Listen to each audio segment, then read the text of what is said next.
കയീനിലും അവന്റെ വഴിപാടിലും ദൈവം പ്രസാദിച്ചില്ല, ഹാബേലിലും അവന്റെ വഴിപാടിലും പ്രസാദിച്ചു. പ്രധാന കാര്യം ഒന്ന് രക്തമുള്ള ആരാധന, ഒന്ന് രക്തമില്ലാത്ത ആരാധന. രക്തം കൂടാതെ വിമോചനമില്ല. പോട്ടെ, അതറിയാൻ പാടില്ലെന്ന് വിചാരിക്കാം. രണ്ടാമത്തെ കാര്യമോ, കൃഷിക്കാരനായ മനുഷ്യൻ തന്റെ ഫലങ്ങളിൽ, ആദ്യ ഫലങ്ങളിൽ കുറെ എടുത്തു കൊണ്ടുവരുമ്പോൾ അവന്റെ മോട്ടീവ് എന്താണ്, മനസ്സിലിരിപ്പ് എന്താണ്? ദൈവമേ നന്ദി, അടുത്ത വിളവും തന്നേക്കണേ. ഇന്നും ഒരു വിഭാഗം ആൾക്കാർ കർത്താവിന് കൊടുക്കുന്നത് വീണ്ടും അത് വർദ്ധിക്കാൻ വേണ്ടിയാണ്. കർത്താവ് ചോദിക്കുകയാണ്, കാളകളുടെ മാംസം ഞാൻ തിന്നുമോ, രക്തം കുടിക്കുമോ? വയലിലെ സകല മൃഗങ്ങളും കാട്ടിലെ പക്ഷികളും എൻ്റെതല്ലേ?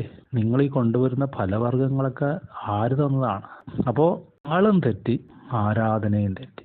ആള് ശരിയായിരുന്നു, ആരാധന തെറ്റിയാലും പരിഹരിക്കാമായിരുന്നു. ആരാധന ശരിയായിരുന്നു, ആള് തെറ്റിയാലും നമുക്ക് പരിഹരിക്കാം. ഇത് രണ്ടും തെറ്റിപ്പോയി.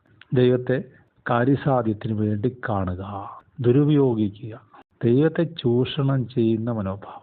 മറുവശത്ത് ദൈവത്തെ അറിയാൻ സമർപ്പണത്തോടെ, സഹോദര സ്നേഹത്തോടെ ഒരുത്തൻ അവന്റെ വഴിപാടിൽ രക്തമുണ്ടായിരുന്നതുപോലെ ഹൃദയത്തിലും രക്തം പൊടിഞ്ഞിരുന്നു. ദൈവം പ്രസാദിച്ചു.